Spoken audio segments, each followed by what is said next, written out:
Down by 8 ang ating Gilas boys. And so mission accomplished, no? It's a short-term goal. Halftime we were down by 11, so the next goal was to win the third quarter. We were able to do that, and right now the bigger goal is to win this ball game. Down by 8 in the fourth quarter, within striking distance, very doable. Right now, we need to make big stops and get those rebounds. Tandaan po natin, kung sa huling 10 minutong to makabalik tayo at manalo, ginto ang iuwi ng Gilas boys natin mula dito sa Jones Cup.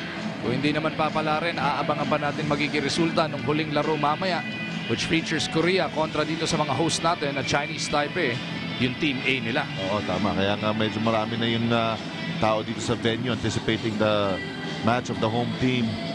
Last day of competition na dito sa Jones Cup. Korea still in the running para makatabla doon sa 6-2. Ang Chinese Taipei out na, pero home team nila at bitter rivals din nila yung Korea. Oo, tama yan. Hindi rin nila pagbibigyan yun. 59-51 ang nasa ating dalaan, Richard. USA will have possession to open this final frame. Double team right away. They go to Barnes. Arnold from the perimeter. Three-pointer, no good. Rebound, USA. Douthit clears it finally. Tatakbo mga Pilipino. Lucky break for us there. At he had the inside position of that offensive rebound.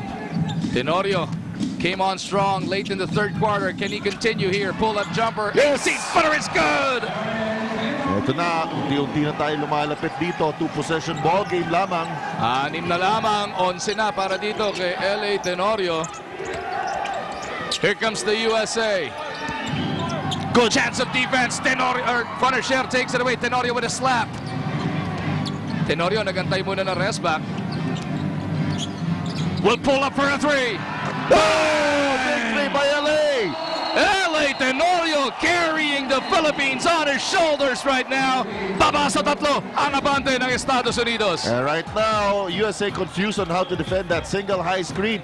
LA Tenorio confusing the Americans here. A big basket, only down by 3. 9 minutes pa natitira sa laban na ito. 59-56. The Americans look shell-shocked at this point, Richard. Tignan ulit natin yung mga napakagandang ginawa ni Teniente Tenorio. Tignan nyo, defense going under the screen. LA taking advantage, recognizing that. Hitting this big three-point shot. Giving USA just a 3-point lead.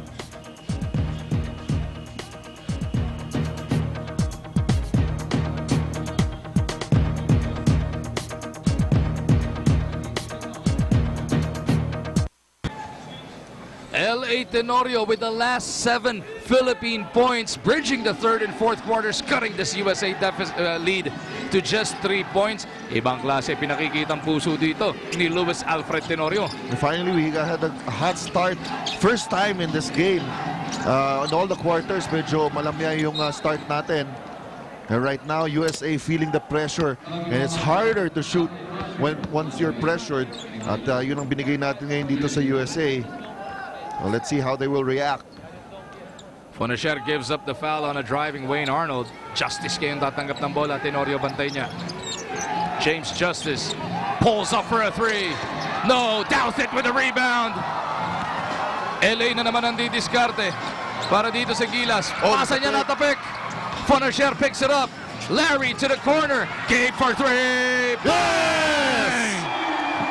Tabla na ang ating labanan. 59-0. What a run by Gilas Pilipinas. The Americans starting to feel the pressure. Pull-up jumper. Nope. Douthit with another rebound. Ito na, panlamang na natin. Ball is in our hands. Tenorio contra Justice. Bibigyan ng pick ni Douthit. LA with some separation. LA on the run. Yes! LA Tenorio.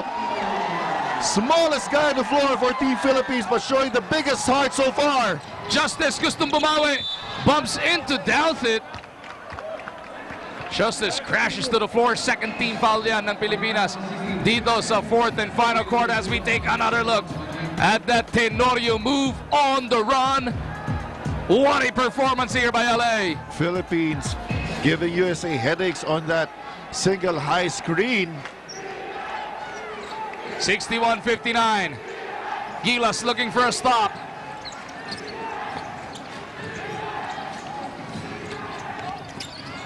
Marshall leans in, huli ka. blocked by Norwood. inabot. Traffic doon sa loob, pero etong si Marshall finds a way. Or rather, Dearman.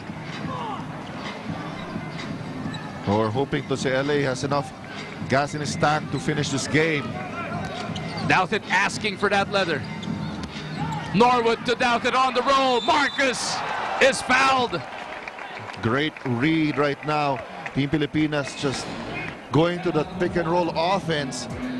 And right now, USA doesn't know what to do. If they'll go under, if they'll go show on the shooter. And right now, we just have to recognize that and give the ball to the open man. This time, si Marcus Douthit yung nalibre. Double-double na. Para dito kay Big Daddy Douthit. Minalas lang doon sa una.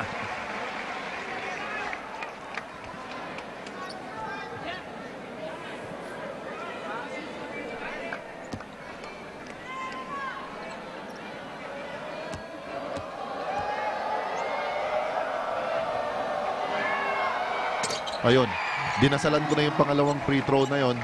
At buti na lang pumasok. Buti na lang, malakas ka. Kaya tumahimik ako eh. Buti na lang, malakas ka doon sa nasa taas. Ayun. The Americans looking to snatch back the lead. Wala nang 7 minuto natitira sa bakbakan na ito. Marshall kicks it back out. Justice will not be denied. I mean, this guy really showing some guts. Right now, look at him sticking closely to LA Tenorio. Talagang inaasawa na niya itong si LA. Sticky defense, ginagamit ni James Justice doon. Ayaw ng paporma yun, o patanggapin man lang Marcus si LA has to roll. Fonacier on the move! Right now, everybody contributing here para sa Team Pilipinas. Justice, sinalubong ni Douthit, nowhere to go. Got to tap the ball once it's on the floor. Na-recover pa na itong mga Amerikano. Barnes kicks it over. 6 seconds to shoot. 3-pointer on the way. Oh, big basket there for USA. Big 3 by Arnold gives him a 2-point lead. Wala nang 6 na minuto natitira sa bakbakan na ito. Douthit looking for Larry. LA na lang daw ang gusto niyang puntahan. Now they go to Chan. Nice fake by Jeff. Chan all the way is fouled. Kasi lahat ngayon naka-extend out na talaga yung defense ng USA. So you have to take advantage of the momentum of the defender trying to close out on the shooters and really attack and see the driving lane once it's open. Timeout requested here. 66-64 ang Estados Unidos. Abante lamang ng 2 puntos. May 2 free throw para kay Chan sa aming pagbabalik. With that pick and roll and take advantage dahil buong confused itong depensa ng USA. Although Jeff Chan, sorry miss that time, LA Tenorio pinagpahinga muna. Baka sakali makakalimutan ng USA pagbalik niya. Sol Mercado ibinalik muna as Jeff Chan lines up his second. He's got 18 points in total in this game. Isa ang abante ng Amerika. 5:35 natitira. Gilas Pilipinas looking for a stop. Fonacier holding his own sa pagkakataon na yun. Spin into the lane. Mintis para dito kay Dearman. Fonacier picks it up. Mercado to Chan. Mag-aantay muna ng respa. Oo. There's the ball screen. Jeff to Douthit. Kicks it over. 3-pointer on the way. Yes! What confidence of Gabe Norwood on Larry Fonacier. The baby-faced assassin has done it again. Lamang na ng 2 ang Pilipinas. Marshall with a pull-up from the elbow. Tabla na naman tayo. Great guts and composure being shown by both squads. Chan ang nagtawid, dinala kay Mercado bola. 4:35 natitira sa ating orasan. Mercado through a Douthit pick. Solomon stomping on his tracks. Douthit has to put it up. Gets the rattle. Sinwerte pa dun. Tumatawag ng 3-second call yung coach ng kalaban. Mabuti na lang, mas kamukha natin itong mga referee. Hindi, wala si 3-second rep ngayon dyan eh. Ha? Wala nga. Absent. 70-68. USA down by 2. Natapikan ng bola. Shot clock is at 9.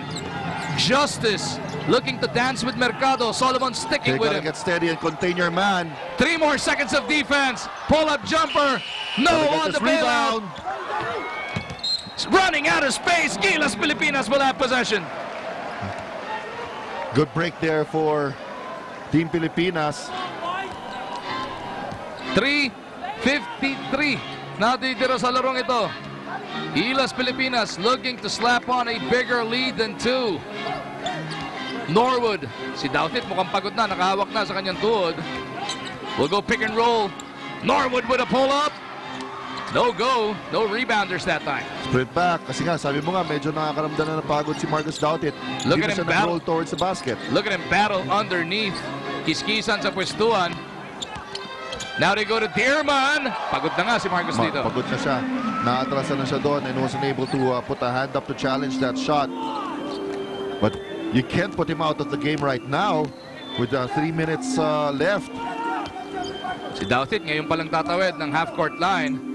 Norwood has to get them going. Chan with 12 to work with. Jeff Chan finding Norwood underneath. Is fouled. Ang kailangan ngayon ng mga ibang players natin to try